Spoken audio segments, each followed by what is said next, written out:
வேலை பார்க்குறேன்னு சொல்றியா? அப்படி என்ன வேலை பார்க்குற? எங்கே வேலை பார்க்குற? அப்படின்னு கேட்டிருந்தீங்க. ஸோ என்னோட ஆக்சுவல் டொமைன் பார்த்தீங்கன்னா வந்து ஐஏஎம்னு சொல்லுவோம். அதாவது identity and access management.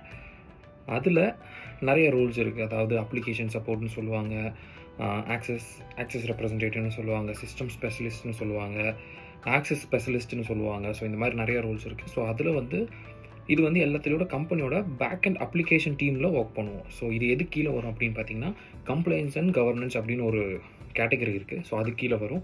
And அதில் வந்து ஐஏஎம்னு தனியாக ஒரு இது இருக்குது, டொமைன் இருக்குது. ஸோ அதில் தான் நான் சென்னையில் இருக்கும்போது வேலை பார்த்தேன். ஸோ இங்கேயும் அதில் தான் வேலை பார்க்குறேன். அண்ட் இப்போ நான் ஒர்க் பண்ணுறது ஒரு பேங்கிங் செக்டார். ஸோ அதோட அப்ளிகேஷன்ஸோட ஆக்சஸ் மேனேஜ்மெண்ட்டோட வேலையை நான் பார்த்துக்கிட்டு இருக்கேன். இது ஒரு 3 மாத கான்ட்ராக்ட் தான். 3 மாதத்துக்கு அப்புறம் இங்கே எக்ஸ்டெண்ட் பண்ணுவாங்களா இல்லையா எனக்கு தெரியல. பண்ணாங்கன்னா இங்கேயே வேலை பார்ப்பேன். அப்படி இல்லை அப்படின்னா வேறு ஒரு கம்பெனியில் அப்ளை பண்ணி வேலை கிடச்சோன்னே அங்கே வேலை பார்க்க போகிறேன். அவ்வளோதான், சிம்பிள்.